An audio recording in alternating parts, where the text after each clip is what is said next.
le prince Harry a été accusé d'avoir utilisé ses problèmes de sécurité permanents comme chantage émotionnel à la suite du décès tragique de sa mère Diana, princesse de Galles, par le journaliste qui a annoncé la nouvelle de l'accident de voiture mortel. Le prince Harry est impliqué dans une querelle de sécurité en cours avec le ministère de l'Intérieur et la police métropolitaine. Lorsque lui et sa femme Meghan Markle ont quitté leurs fonctions de membres de la famille royale, ils ont perdu leur sécurité de protection policière financée par les contribuables. Le duc de Sussex a proposé de payer les services du même et sa demande a été rejetée. Harry a contesté la décision et, en juillet, il a été convenu que l'affaire ferait l'objet d'un examen judiciaire. Le prince a précédemment déclaré qu'il ne se sentait pas en sécurité en amenant sa famille au Royaume-Uni sans protection policière. En janvier, lorsque la nouvelle des problèmes de sécurité de Harry a été révélée, le porte-parole juridique du prince a publié une déclaration expliquant la situation, disant « Le Royaume-Uni sera toujours la maison du prince Harry et un pays dans lequel il veut que sa femme et ses enfants soient en sécurité. » Le manque de protection policière s'accompagne d'un trop grand risque personnel.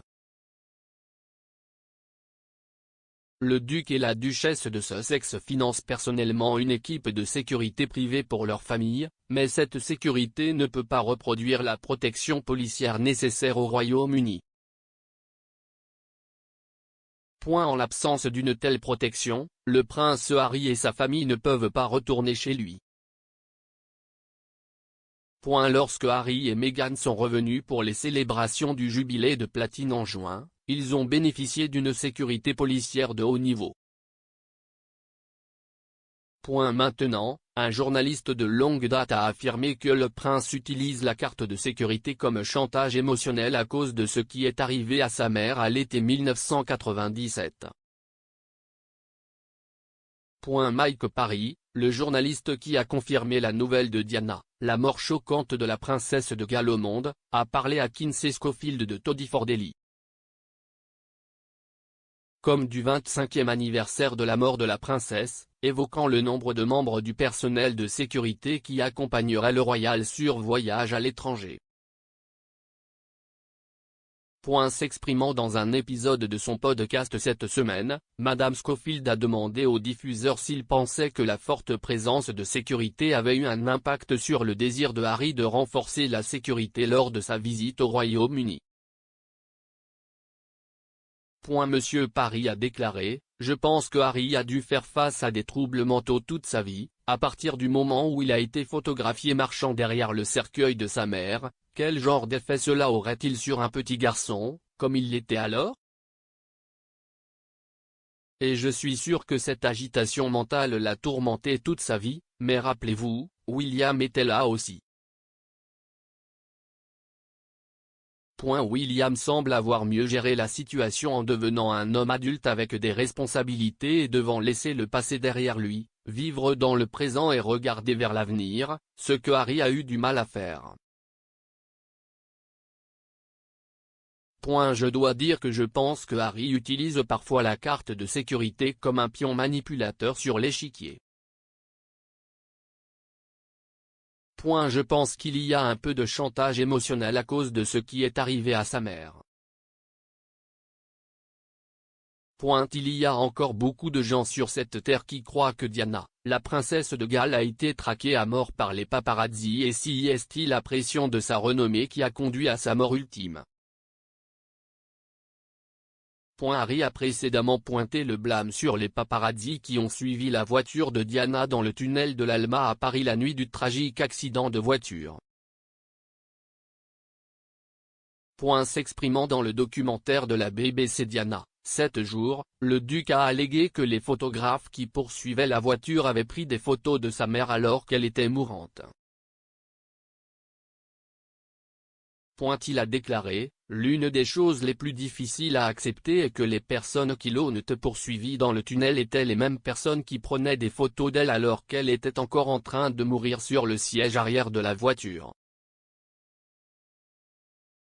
Et William et moi le savons, on nous l'a dit à plusieurs reprises par des gens qui savaient que c'était le cas. Elle avait eu une blessure à la tête assez grave, mais elle était bien vivante sur le siège arrière. Et ces personnes qui ont causé l'accident au lieu de l'aider prenaient des photos d'elle mourant sur le siège arrière. Et puis ces photographies sont revenues dans les bureaux de presse de ce pays. Plus récemment, Harry a révélé qu'il craignait que l'histoire ne se répète en ce qui concerne le traitement de Meghan par les médias. Dans ses docuseries appelées TV+ The Me You Can't See, qu'il a co-créé avec Oprah Winfrey, Harry s'est ouvert sur les similitudes entre son enfance avec sa mère et sa relation avec Meghan. Il a déclaré, « Nous sommes suivis, photographiés, poursuivis, harcelés. Le cliquetis des caméras et les flashs des caméras me font bouillir le sang. Cela me met en colère et me ramène à ce qui est arrivé à ma mère et à ce que j'ai vécu quand j'étais enfant. » Pas seulement les médias traditionnels, mais aussi les plateformes de médias sociaux. Je me sentais complètement impuissant. Lorsqu'il a remarqué à quel point l'histoire se répétait, Harry a déclaré qu'il était déterminé à ne pas laisser une autre femme de sa vie se faire maltraiter. Il a dit, « Est-ce que j'ai des regrets? Ouais. Mon plus grand regret est de ne pas avoir pris position plus tôt dans ma relation avec ma femme et d'avoir dénoncé le racisme quand je l'ai fait. » L'histoire se répétait. Ma mère a été poursuivie jusqu'à la mort alors qu'elle était en couple avec quelqu'un qui n'était pas blanc et maintenant regardez ce qui s'est passé. Diana voyageait avec son partenaire Dodi Al-Fayed au moment de sa mort.